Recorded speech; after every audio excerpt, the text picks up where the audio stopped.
According to former German Chancellor Angela Merkel, the Minsk Agreement served to buy time to rearm Ukraine. The 2014 Minsk Agreement was an attempt to give Ukraine time, Merkel told the weekly Dit site. It also used this time to become stronger, as you can see today.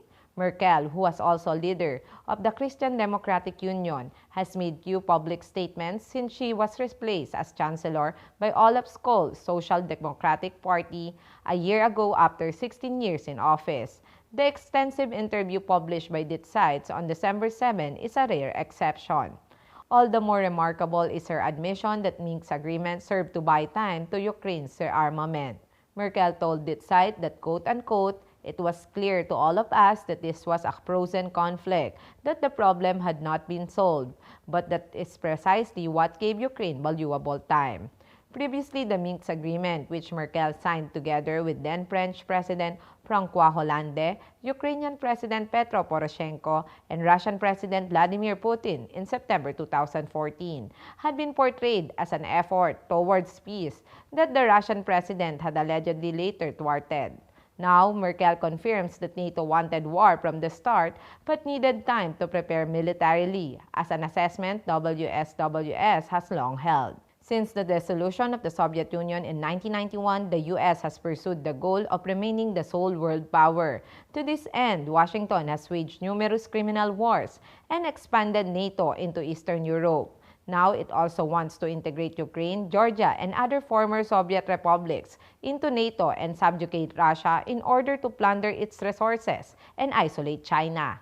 The German government is using the Ukraine war to press its claim to become the leading European power and a majority military power. Merkel's third government, a grand coalition of the Christian Democrats and SPD, had placed this goal at the center of its program in 2013.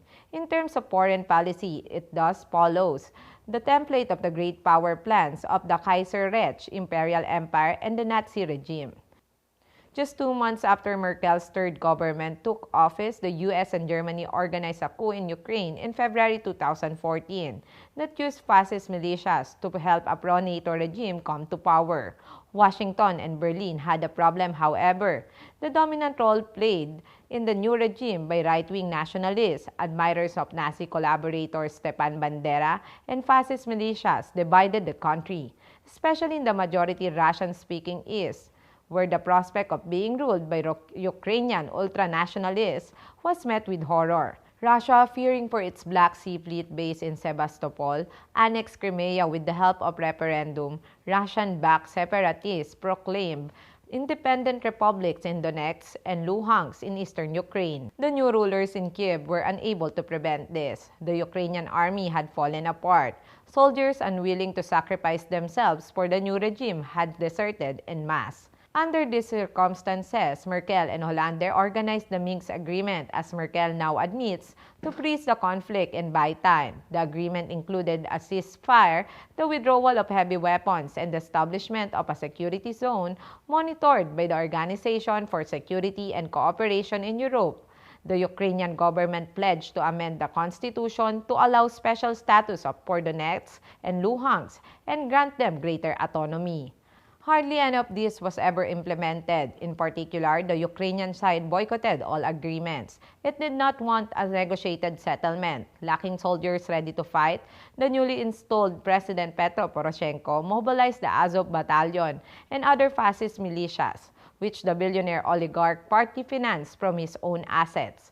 They were integrated into the armed forces and sent into the breakaway regions to terrorize the local population and keep the conflict going. The regime in Kiev, whether under Poroshenko or his successor Zelensky, its backers in Berlin and Washington, were never interested in a peaceful solution. They were interested in buying time to escalate the war, even if this had disastrous consequences for the population of the affected areas. I am Lovely Montoya of Manila STV.